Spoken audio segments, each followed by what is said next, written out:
Welcome to the SCIP Virtual Event Series. It's my pleasure to welcome you to today's program, Integrating Primary and Secondary Data into CI Operations.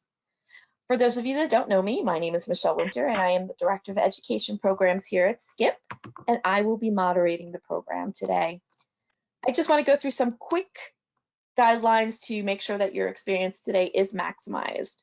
First and foremost, this is a live webinar, and your computer will show the presentation and stream the live audio. So please ensure that your audio settings are on.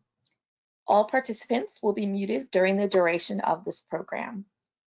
There is a Q&A function that will be active during the presentation, and that enables you to type in questions for the presenter, and I, the moderator, will ask and answer as many as we can get to as our time permits.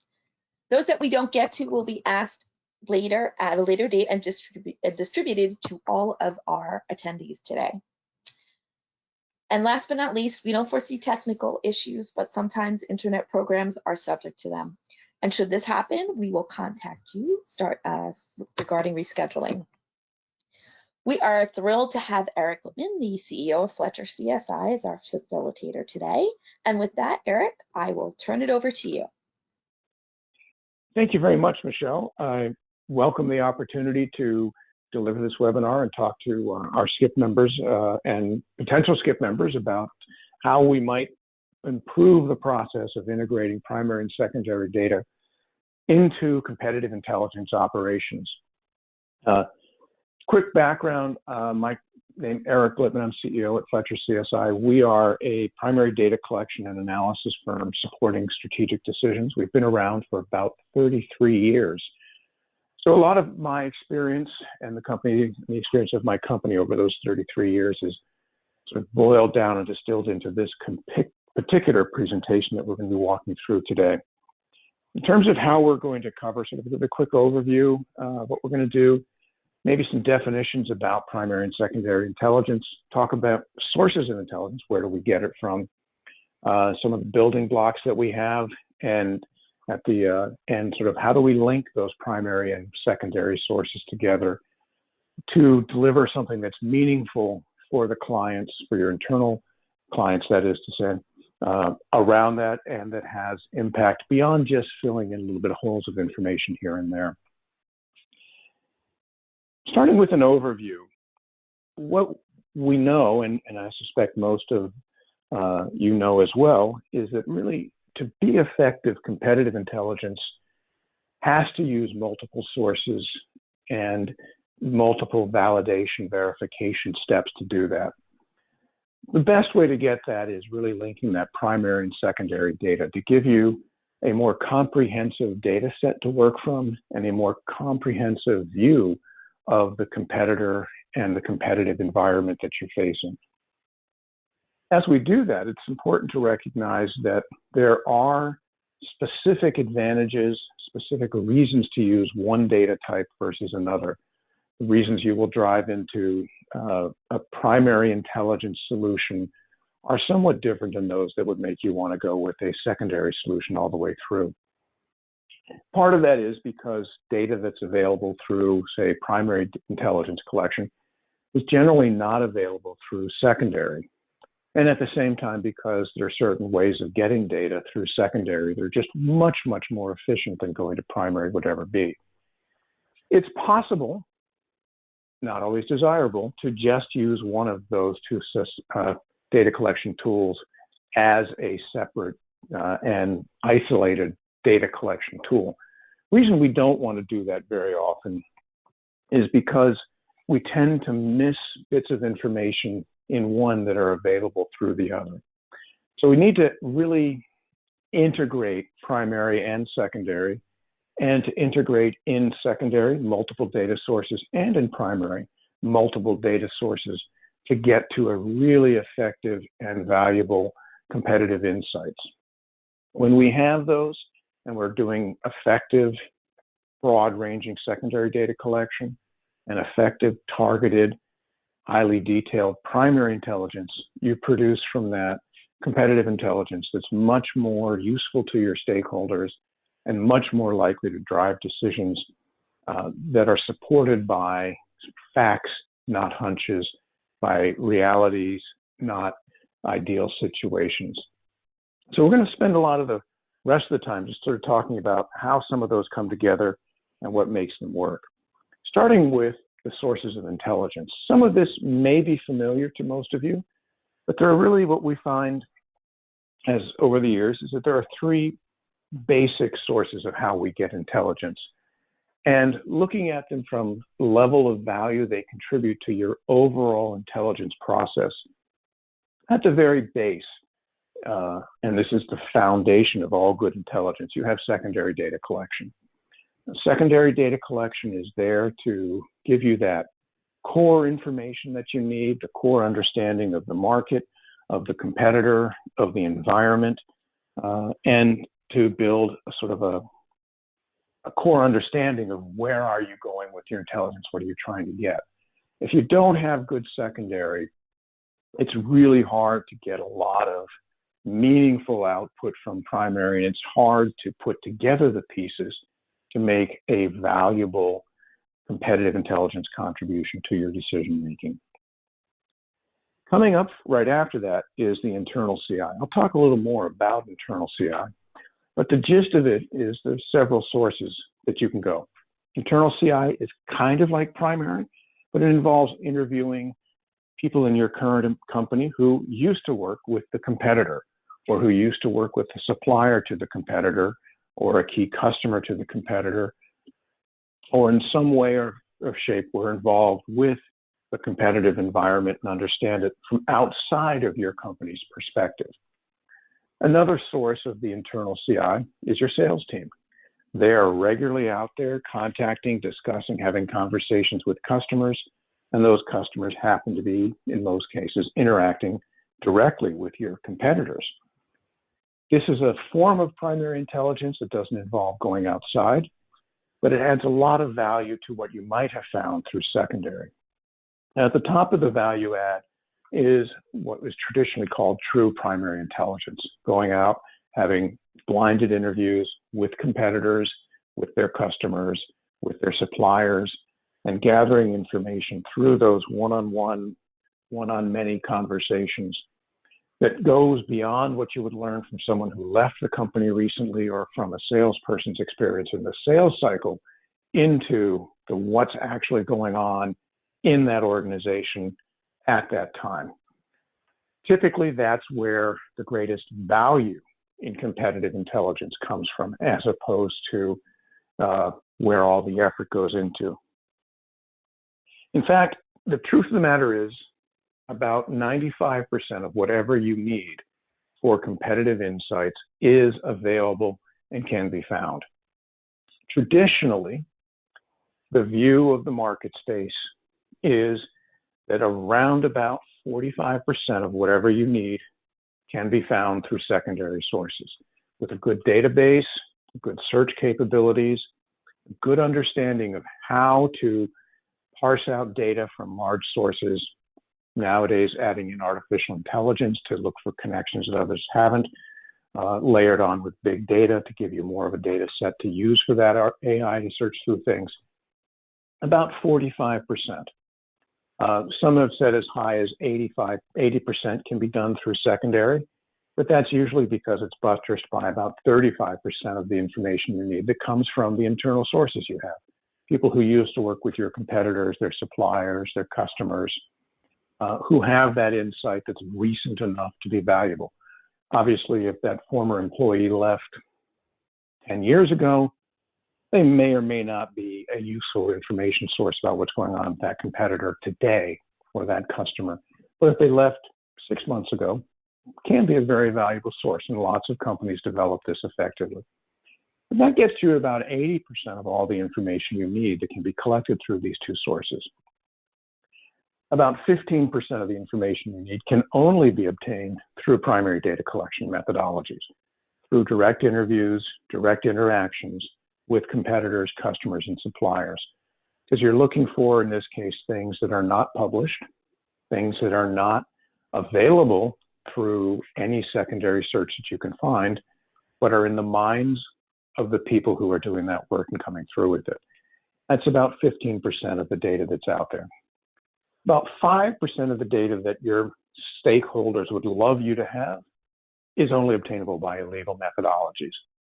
Typically, this is the kind of information that 3 people, 4 people in the company know, highly protected because it's confidential about business operations, business structures, and the only way to get at it is by breaking many laws to get in there. At SCIP, we don't condone any type of activity that's illegal or unethical. And my advice to you is if anybody ever suggests that you do something that is illegal or ethical, you run in the other direction as fast as you can. Not worth it. And I'll show you why that's not worth it. When we look at the value of competitive information, that is to say, how important is this information to making strategic decisions, to making tactical decisions, to operating your business on a regular basis, external primary data collection accounts for the vast majority of the value. At least 55% of the value of competitive intelligence received by your stakeholders comes from externally driven competitive intelligence. Your stakeholders are thrilled when they hear something or read something that came from a direct source within the competitor that's validated, because that's information that's unique to them. Highly valued. Internal primary data collection, again, that's your former employees of competitors and your salespeople. That's another 25% of your value. So roughly 80% of the value of all competitive intelligence comes from these primary data collection sources, whether it's internal or external. That's the information that has a unique structure to it, that's tailored to the question you wanted to ask, and that is answering that specific question only. Secondary source in terms of value accounts for about 15%. These are the materials that you pump out on a regular basis that is done for the management to keep them up to date on the market and what things are being monitored. It's nice to have, it's important. You can't do good primary without good secondary, but in terms of really value to the company, tends to be much lower. That illegal information I talked about earlier, really in terms of supporting a strategic decision, it's only worth about 5% of that decision, because by the time you get to the level of insight that's only available through illegal means, you've got 90%, 95% of that puzzle already assembled. And now you're just looking at that last 2 or 3 pieces, but you already know what the whole puzzle looks like. So the value obtained by doing that, 5%, and certainly not worth the cost if things go south on that, which when you do illegal stuff, it will. So as I said earlier, stay away from that. You'll know what it is when you hear it. You know what your own company's non-disclosures are like. You know what steps your company takes to protect trade secrets and confidential information. If someone is going to be using a step or an action that would violate what you do, time to turn around, go in a different direction. It's not going to help you. It's 5% of the value. There's other ways to get that. So what is the role of secondary data?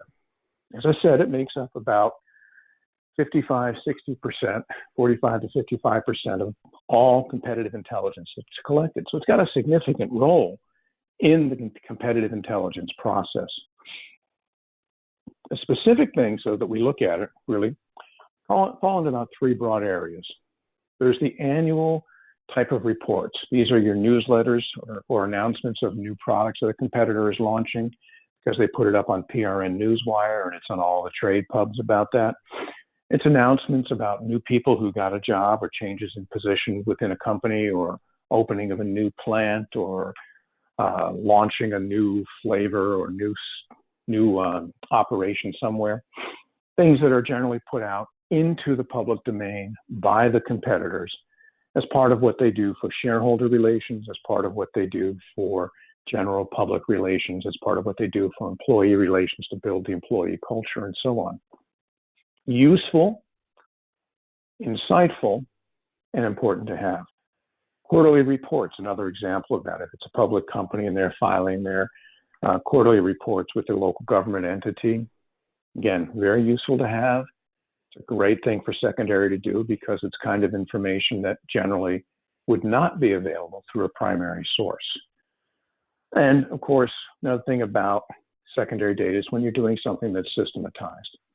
If every quarter you're collecting the sales volume in one particular product line of yours through one of the vendors who sells cash register receipt data, you're going to put out a report every quarter or every month or every week about what that looks like. So that's a very good tool that's a very good situation where secondary tools come in handy to use the scraping of the same data sources and update things as they come through. Secondary data is also very helpful when there's been a change in status at a competitor. A lot of what we're looking for that, some type of a change in production volumes. They've ramped up or they've ramped down. They've opened a new plant somewhere, or they've changed the divisions, the structures of the organization. Something came out, a new announcement about a product that you never heard of before, and you're wondering where it came from. Secondary data is a great way to identify that action or that event has occurred and to trigger additional research around, is it important? What does it mean to us? How do we respond to it? We also find that secondary data is really good for things like register reports or personnel or progress on products. These are those same kinds of things. For example, if you're in the pharmaceutical world, progress on products. A lot of drug companies will regularly report what their drug pipeline looks like and how far along they are on that. Gives you a benchmark for progress around that, what's happening with it.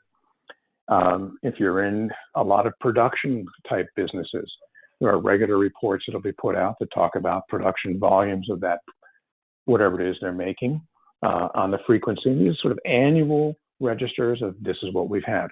It's also relevant if you're in a business with a lot of consumer-facing activity. You get volumes of sales. If you're selling mobile phones, for example, there are multiple secondary data sources that collect data from the registers at mobile phones selling in stores about the volume. How many iPhones of this volume or that, or this type or that type were sold? How many Samsungs? How many LGs? How many whatever it is of the mobile phones were sold on a daily or even a weekly type of basis. So these are regular reports that you can buy. It's often proprietary databases that they come from. And it gives you something on which to look for an identifier of a change. Sales went up, sales went down, new product came out, something came in there. Another place where secondary data is really great is on those public filings. For example, in the US, the Environmental Protection Agency requires that single point emitters of air pollutions report on the volume of air pollution they're generating, which means they have to report on the source of that generation. And if you have scientists or engineers on your team, they can backfill from the level of product that's being emitted into the air, the level of pollutant, down to how big is the boiler or the machinery that's making that. So these are great ways to track or get a sense of what is the capacity at that new plant, or if you're looking at watershed, what is the production of water coming out of this particular facility. Likewise, building permits. How many parking lot spaces are going to be put in for that new plant that they're developing? Or what's the size of the footprint of the building that's going in? How many square feet? Parking lot spaces plus square feet of building gives you an idea of how many people might be working there, if that's something that's important to you and what they're expecting. Clinical trial data, there's a lot of those that are available in the medical side of the world that track what are the clinical trials underway, what's been the current status of those, how many people are enrolled in those trials, what are some of the preliminary outcomes, if any of those are being reported.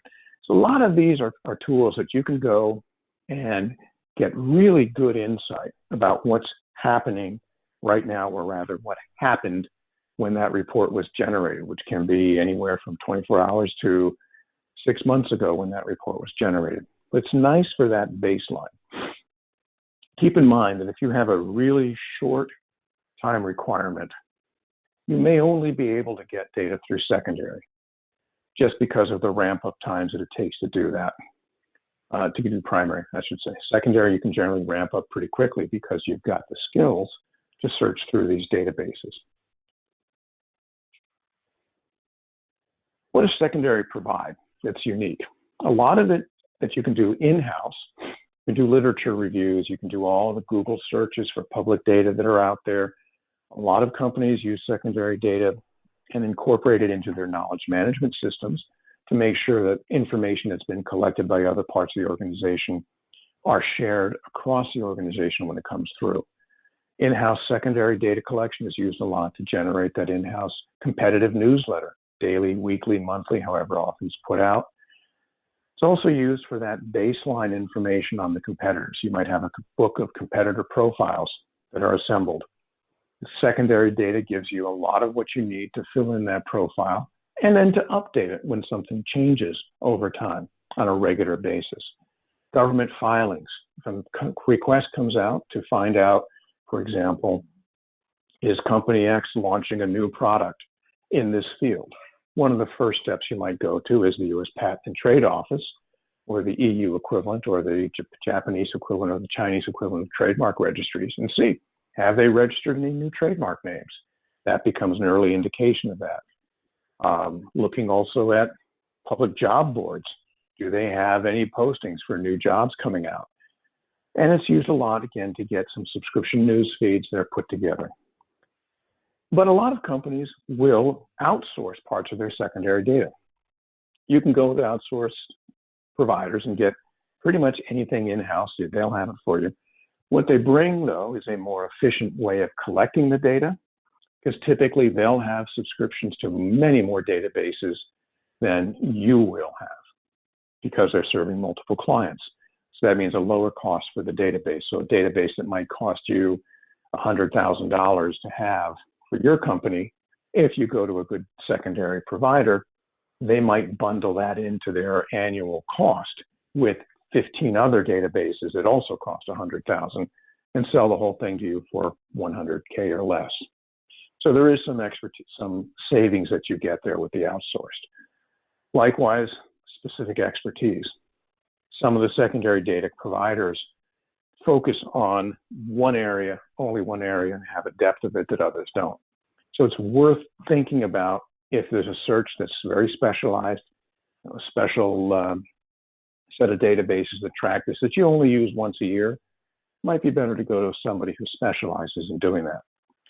Legal coverage as well. If you want to get a competitor's newsletter, or if you want to go on their site, register on their site and download a lot of material they have, and you really don't want them to know you're doing that, so you don't want to register under your own name, or you're worried that something might be coming from a source that you don't think is legit for you to have, but it's available through a secondary search. It's nice to do an outside provider for that who can take you to that same site and give you that information. And because they're a secondary provider, therefore they're John Q. Public, it becomes public information that they get it. Also, a lot of companies will use secondary providers for those standard platforms to store and distribute information. Makes your job a little bit easier around that. So I want to put this together for a secondary intelligence process. Sort of a facetious example here, but if you're doing only secondary data, you might be asked, and I'm using an example of an American pastry called a Twinkie, which if you've ever had them is a unique experience. Your management will want to know, how are Twinkies selling? The data you're looking for is the number of Twinkies that are sold in a certain zip code or nationwide. Typically, this data is collected by one of several companies in the U.S. that collect cash register sales data. They pay the stores for it. The stores give them the data. They aggregate it together and make it available to you. That's a proprietary database. It's a secondary source. You have to pay somebody to get it.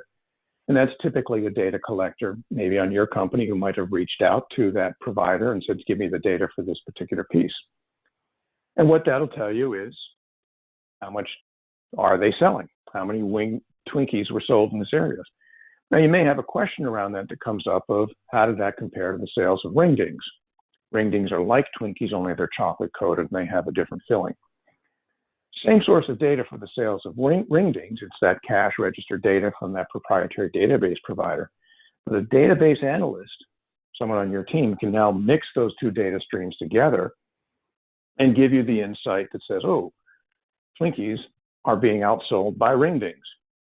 That's what we know because we've seen what happened, and we've looked at, say, internally, because you've done this data over the course of, you've been tracking this for weeks or months, you can now see, wait, there's a trend, we're being outsold. What's going on here? That's where the data analyst comes through, using their own data analytical capabilities, working with those data sets that they bought, and come up with the next question of, right, what's driving the sale? Data analyst goes back to those data sources and says, well, I see by price register, they're the same price normally. So even though ring dings and Twinkies have the same price, ring dings are winning in the market. Our CI analysts will draw that conclusion that there's something else going on and may make the recommendation that if we want to sell more Twinkies, we need to put them on special. And that's the insight that the CI strategist will provide to the competitive intelligence process.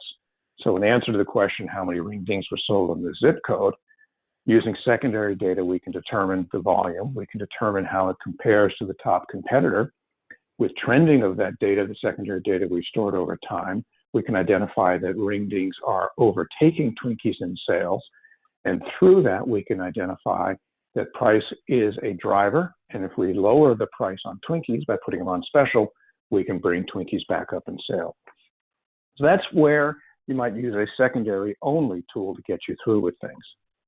Secondary is really great for that baseline information. So it's competitor profiles, it's the market trends, it's the government filing, job openings.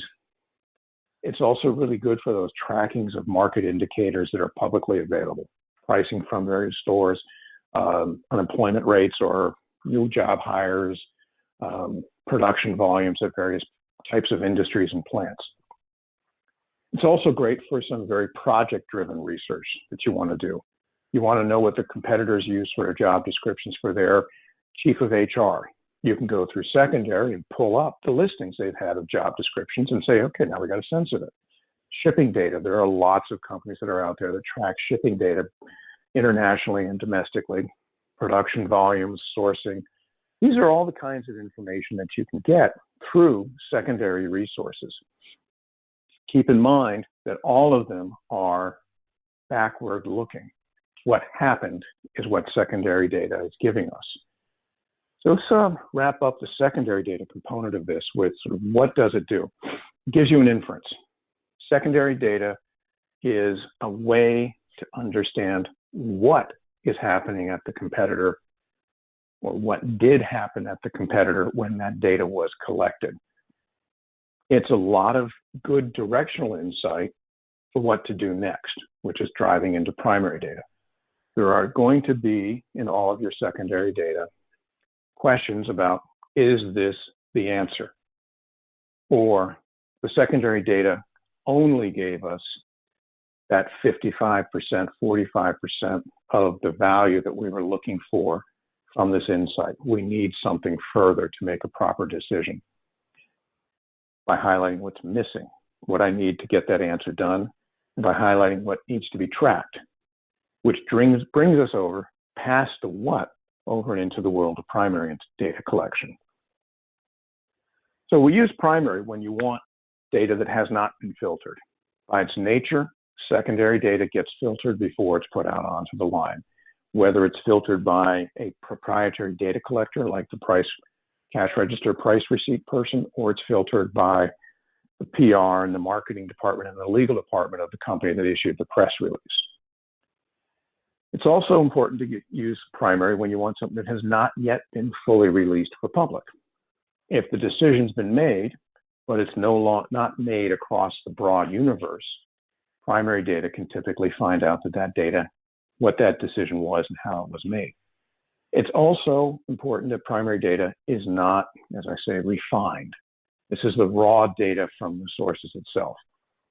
You want to use primary when you need unique information, something that is not by its nature in the public domain, something that is going to answer a specific set of competitive intelligence questions and topics, and something that is not available to your competitors.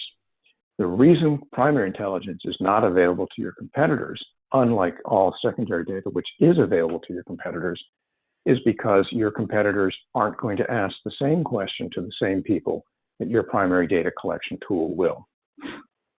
It's also something you can get that's not available through any secondary sources. You wanted firsthand confirmation of a source that you read in a publication or in a news article or somewhere you found on secondary. You need to confirm, is this still going on? Primary data can get that, secondary really can't, because secondary data by its nature is time limited. It's limited to the time of when that secondary data was put out. Whatever happened after that, days, weeks, months, years, may not be what it was like at the time. And it's unique sourcing that you're going to get. Key thing about primary, it's for when time is not a critical issue. Primary takes a while to ramp up and to get good answers, and it requires more time to develop that insight that's necessary to make it work. Typically, it is a planned and budgeted research effort. You may have this year, we're going to investigate these 3 things about a competitor. We're going to update the status of their departments, because we do that every year, and it's only available through interviews, so we're going to do that. Those are the kind of regular structured activities that use a lot of primary. What it provides, for in-house, that means your team, you can certainly get a lot of primary data on your own. For example, most public companies will have investor days. These are days when usually institutional investors, but any member of the public can participate and listen to leadership of that company talk about their plans for the next quarter, the next year, and how things fit in. That's information that you get as soon as it was made available. It is ultimately does become secondary data, because those are all public knowledge, so they're printed and distributed on various websites. But if you want to get it right there, you can do that. Trade shows, another example of primary data collection, where you can walk on the trade show floor and identify things that are different about your competitors' offers. What are they pushing this year that they weren't pushing last year? What's the exciting things that they're offering, and so on. A couple of other things that you can do through primary. It's not as popular now as it used to be, but a lot of companies used to give facility tours. So if you were part of a manufacturing association members might be invited into a competitor's organization to learn about that competitor's specific processes, done in part to share manufacturing expertise across the industry, but it's also an opportunity to collect competitive insights. You can also go online and download your competitors' demo products if they have those. You can certainly, if you're doing, say, in the automotive business, you can go and test drive their cars and see what they feel like. So there are lots of ways you can get these demos. You can also have primary conversations with your suppliers and learn carefully what they're selling to your competitors, or what they're learning from their competitors. Take care on this. There's some ethical issues around it that you have to be very, very cognizant of and not violate.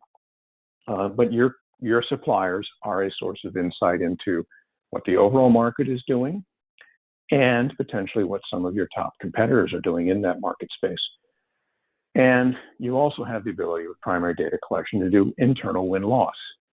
A lot of this is done by talking to your sales team, who may or may not always be the best choice for getting competitive insights, but they are one of those choices around there. There is some ethics to be concerned around disclosure issues, particularly if you're going to be doing primary data collection yourself. It is essential that you clearly state which company you work for. This gives a competitor a chance to do the same thing you would do, which is to say, it's nice to meet you, but I'm not going to talk to you about anything because you work for my direct competitor. Real name. When you register for anything, real name is essential. If they ask for your title, that's essential. These are basic ethical considerations around there that you have to follow when you're doing primary data collection. But a lot of this can be done in-house with really very few complications or issues. There's some other things that are best done outside. Everything I just mentioned on the in-house can be done outside as well, sometimes a little bit better. At trade shows, the outside person doesn't have the same name on the name tag that you do. They can go to those competitor presentations, the faculty facility tours as well, with a different name tag on, so they might get a different bit of information than what you would get if you did it yourself. Under controlled circumstances, mystery shops go out and actually purchase the product from a competitor to see how it functions and see how their sales process works. And as long as there's a purchase at the end of it or something approaching a purchase at the end of it, it's generally considered okay to do that. That's a mystery shop. Talking to competitor employees, that's definitely not something you can do in-house, but as something there are lots of outside vendors, including Fletcher CSI, that are structured in a way that they can conduct employee interviews with competitors. And the same thing with interviews of suppliers and conversations with those. Win-loss is another piece that's often done through third parties, and it brings a different perspective into what you're putting together. When you use an outside provider, you need ethical and legal controls. There are errors of omission and errors of commission, or sins of omission and sins of commission. You want to make sure that your providers are following your code of ethics around those and are not breaking any laws, are not breaking anything that's unethical. And keep in mind that we have heard stories in the industry in the distant past of some vendors who approach essentially what would be outright theft. Anything that comes across your desk that looks like it's going to violate one of these, you need to run away from it as quickly as possible. So how does primary work as a practical matter? A lot of times you build the kits. These will be driven by the identified lapses in what you got through secondary, the holes that secondary could not fill. In those kits, key intelligence topics, driving key intelligence questions will help set up the collection process itself. Good primary data has multiple sourcing, comes from current competitor employees, supplier employees, distributors, customers, industry observers, a lot of those kinds of interviews to make sure that the data is validated across multiple sources. When you use primary to augment your secondary, it's important that it not have an N of one, that the N be many, enough that you're sure that it's not just one person who didn't really know what they were talking about making stuff up. The data collection is done through interviews, through site visits, through document reviews, and validation across the integration sources. When you use primary, be sure that person is going to be on board with the way and requirements of your company around that. And then we come up to, again, functional analysis of what do we want? What are we trying to produce and answer that? So let's bring this back to the case of Twinkies and ring dings. Having determined that ring dings are selling better based upon the secondary data, the question that comes up from that is why? Why are ring dings outselling Twinkies? Well, first set of data we might want to ask is, do ring dings taste better? You might use a focus group for that. That's an outside source of competitive intelligence. It's primary. You're typically going to have it as proprietary, meaning that focus group is going to be working on your project and only your project, so no one else will see the results. And typically the support you have from that is a competitive intelligence or focus group facilitator who's going to drive that. And that might produce the analysis that, based on focus groups, people think ring dings do taste better. That's your analysis that might be done in-house by your proprietary data analysis, who's going to look at the results of multiple focus groups, find commonalities, might use AI to tease that out, might just use old-fashioned gumshoe intelligence and look at frequency of words and so on. That might lead to a question of why is it? What is making ring dings taste better? And the answer might turn out that we did some data analysis on the labels and found out that, well, lo and behold, Twinkies have less sugar. That data analysis may be done through a secondary source, reading the label itself or in a nutritional label document on there. Or it may also be done by your lab, who might do some primary research and take Twinkies and ring dings and break them down and measure the sugar. Our CI analysts will say, well, what's driving that? Where is it that the extra sugar from Twinkies, from ring dings is coming from? And conclude, well, ring dings have chocolate on top and Twinkies don't. And that adds the sweet.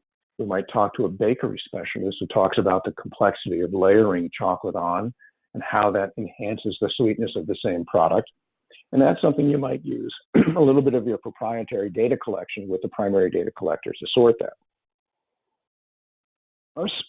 Our CI strategist takes that to say, if we modify the Twinkie recipe, we can be as sweet or maybe even a little sweeter than ringdings. And since we know that the customers, through the focus groups, like things that taste sweeter, if we sweeten it up just enough, we will have a way to attract more customers. So this is how we're taking the secondary data that showed that Twinkies are being outsold by ringdings, layering on a primary data collection question to it, and through primary data collection, coming out with a result that says we should modify the Twinkie recipe. This is obviously a completely made up story, and the steps are probably steps you would use. The results have nothing to do, you'll probably find. I don't think anybody would change the Twinkie or the ringding recipe because they're proprietary in that sense. The idea is to show that the two primary and secondary data link together to give you a different insight about what would happen.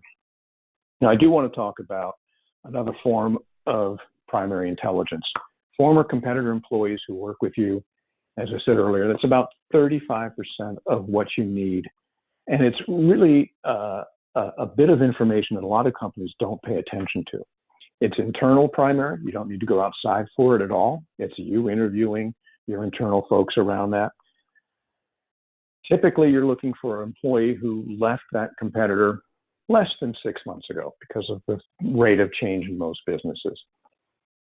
A lot of companies will put in place a formal program that when something comes up through secondary that identifies an action by a competitor, they have a selection of former employees from that competitor they can reach out to and have a conversation with and try to get a little bit more depth, go beyond what the secondary data has told them. A lot of times there's also a direct interview as part of the hiring process, the onboarding process of that new employee to establish what do they know, what can I go back to them for, question comes up, what did they find out about that? Great source of both baseline and supporting primary intelligence to be used for that. When you do it, the key thing around that is enforce that non-disclosure. If that former employee has a non-disclosure with their former employer, do not make them say something or require them to answer questions that would violate that non-disclosure. It's very important that you not put that employee at risk for action by the past employer. So keep that in mind as you develop the question set and as you do the interviews themselves. Another form of primary research that's out there that's available, win-loss. A lot of companies may do win-loss using secondary data only. And by secondary data, in this case, I'm meaning looking at the CRM, the Customer Relationship Management Program, and looking at what the salesperson used as the pull-down reason why they won or lost the deal. But you can do it in primary research as well, where you're looking at specifically what drove that customer to make the decision based on the time of the decision. It's really one of the few CI research tools that you can do internally, and that's conducting those interviews with the salesperson post. And it can also be done externally. It is also a tool that will allow you to drive true track return on investment. X dollars into competitive intelligence and win-loss led to a Y% increase in sales outcomes, favorable sales outcomes, X% an increase in revenue. There are very few other CI tools that will do that. There's not a lot of secondary that drives this beyond what your own staff has put into their what they put into their CRM system, but it's worth exploring on this and using the win-loss to sometimes find answers to other questions. Going back to our fictional examples of ringdings and Twinkies, you might do a win-loss on a large account that bought more ringdings than Twinkies and ask them what did they buy it for. Use that as a win-loss, and through that drive and maybe find out the answers, not that ringdings are sweeter, but rather that ringdings are packed in boxes of 12 and Twinkies come in boxes of 20. And people don't want to buy boxes of 20 because it makes them think that they're overeating, whereas a box of 12 feels fine. Again, fictional stories. I don't buy ring dings or Twinkies, so I have no idea how many boxes they sell in. But that's where, again, primary data, when lost, can support secondary data findings, ring dings outselling Twinkies. So primary data is really much more about the why of competitive intelligence. Secondary data gives us the baseline. Primary data talks about how did it end up in that place. We're getting the competitor's insight around what's happening. We're also identifying through primary data triggers of something that may happen in the future, which we can start monitoring on secondary data to save us time. Primary data will validate what you found through secondary, make sure it's still going on that way. So if the secondary was a year old, primary data will say, well, no, actually, we tried that. It lasted for 6 months, and now we're doing something different. Or it'll say, we tried that. After 6 months, we realized it was the best thing we've ever done, so now we're rolling it out across the entire company. It's a way to make sure what you found through secondary is either still continuing, or if it's changed, how it's changed. It's really looking much more at why did you do it? Why did you make this activity? What was this activity to accomplish? What was the result of this activity after it was done? So now I want to move into the last little bit, which is how do we link primary and secondary data together? So I want to start with where they fit into the cycle. Typically, you'll have in the competitive intelligence a trigger event, something that says we need to get some intelligence. It can be an external event. COVID-19 came across the board and the meatpacking industry is shutting down. What does that mean for our distribution and our distributors of meat in the country? It may be based on a primary finding. We've identified that 90% of the grocery stores have reported a 30% drop in meat sales. We spoke to a whole bunch of primary distributors who sell meat, and they've reported they can't get meat anymore on the shelf. So we now have a connection between a secondary finding and a primary finding. That information needs us, we want to try to collect more information. So we might say, let's go look at grocery store receipts on meat sales as a secondary source. We might say, let's also go and make interviews with more meat distributors and see what they're saying as a primary information. Both of those two activities are occurring simultaneously to get us basic information about what is going on with meat production and consumption in the country. That's where the analysis comes in. In most cases, we'll report and distribute out through there. What's important, particularly though, is to remember that secondary data collection, unlike the primary, once you set up that secondary data search string, it should keep running. It's going on in the background while primary is being done. When it finds something different, it informs the primary for the next step, and it contributes to what your development is going to be on the action to take around this. If the event's resolved, it's all done.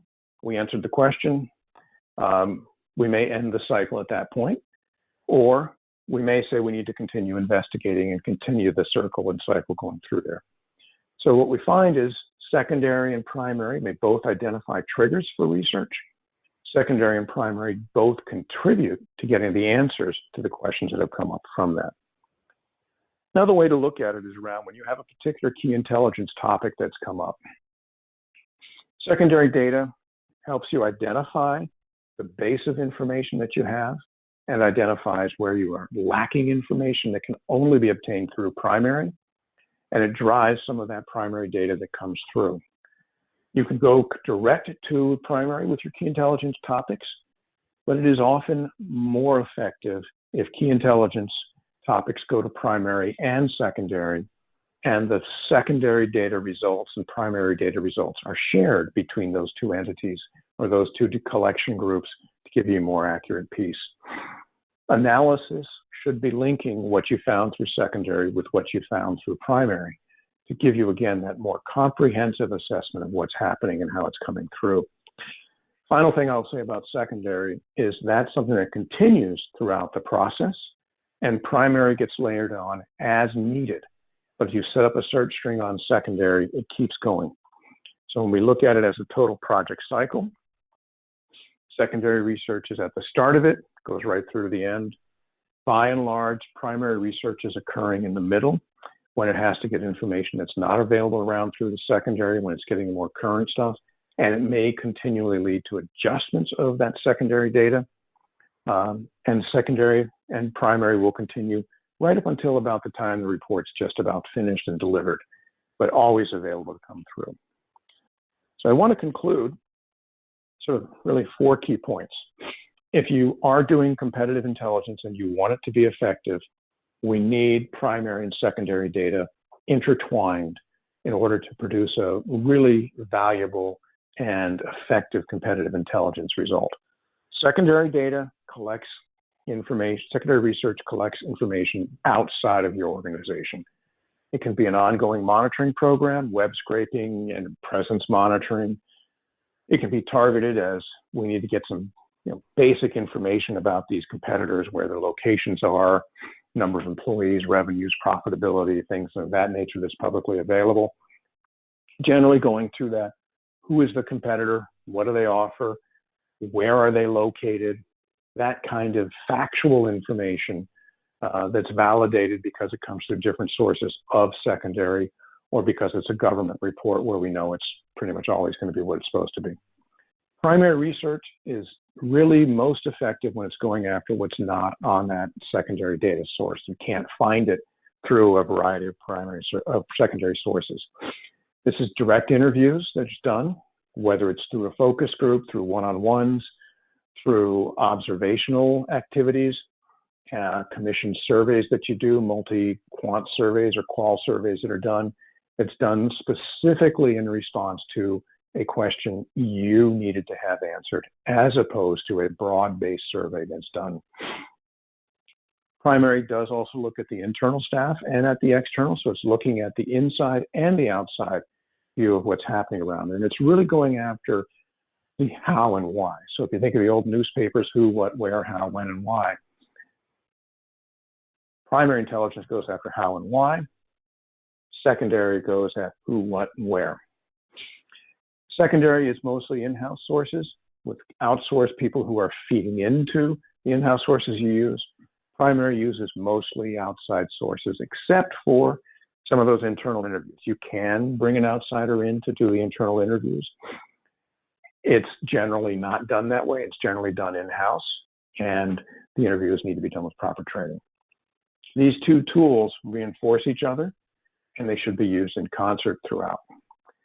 So that's where we are. We've got, I think, about 10 minutes or 7 minutes for questions, and I am happy to take any questions that you may have. So I'll turn it over to you, Michelle. Thank you, Eric, and thank you for that very thorough, and actually it was a lot of stuff that went on there.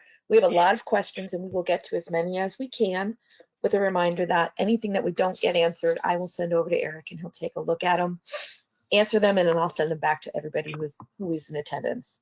First question, you are mentioning insights instead of intelligence. What is the difference between those definitions in your vision? Great question. So the way I look at it is you've got your choice. You can provide your internal stakeholders with data, raw data. Doesn't really do much except report, say, for example, Twinkies are being outsold by ring dings. Insights, or intelligence rather, says, okay, what's going on here? Why are they outselling? And insights and intelligence might say they're outselling because they're sweeter. Insights are, what do you do with that information? We know they're sweeter, so if we want to be competitive, we have to sweeten our product up too. So data should produce insights. Data produces intelligence, which is something you can do with. Intelligence should produce insights that drive action. So if you think about it as a continuum, the difference between intelligence and insights is intelligence is the information, the core that's going to drive the what do I do with this? What do I need to do with it? What does it mean to me? Okay. I hope that answers your question. What are sources of value percentage of different CI sources, or is it the basis? Let me try that again. What are the sources of value percentage of different CI sources, or is it basis the anecdotal internal work? Does that make sense? So where do those numbers come from? That is a very fair question. And the answer, not an easy answer to give, but it's been industry perception. So this is sort of a perceived knowledge of the competitive intelligence information universe. So going back to the founding parts of CI, going back 25, 35 years, it was always stated, for example, that 80% of what you need is available through secondary sources, if you know how to look for them and can search through them. But it was also always acknowledged that 80% of the volume of information what you needed, really wasn't a lot of value there. The real value came in that 20% that was not available through secondary sources. And that was where primary intelligence came into play. I can't give you a calculation of one over the other. I can say that in many companies, they spend more on secondary data than they do on primary. And I can also tell you that when they do spend primary, the cost per hour is much higher, and the value of the decision that's being made is significantly greater than what comes out of secondary. Okay. I have somebody here who's asking about Twinkies. Okay, so the direct quote is, wow, the action is just a discount sale on special. How about the decision to improve the quality of the Twinkies? Introducing a new type of Twinkie complementarily? Well, if we look at what the primary data selection suggested, it was that we needed to change the Twinkie recipe to make it become not just, we needed to understand first why it wasn't selling as well as ring dings. Again, this is a completely fictional story, so please don't bet the farm on this. But in the fictional story, ring dings are outselling Twinkies. We're not sure why they're priced the same, so the initial reaction might be, let's just drop our price a little bit and see if we can bump up sales again, because that's the quickest and easiest thing to do that doesn't require any radical change of the organization. Okay. The primary intelligence finds, okay, actually people like ring dings more than Twinkies, and they like them more because it's sweeter. So we're going to change the recipe to make it as sweet as or sweeter than the ring dings, and through that process then become more competitive in the marketplace. So would that be sort of what the questioner was asking? Would you change formulation? Competitive intelligence might well say, yes, we would change the quality and the formulation of the product. Yeah, I hope that answers your question. We have time for one or two more. How do you think the CI function should be, where the CI function should be allocated today? In marketing, in financials, anywhere, solo? Any opinions on that?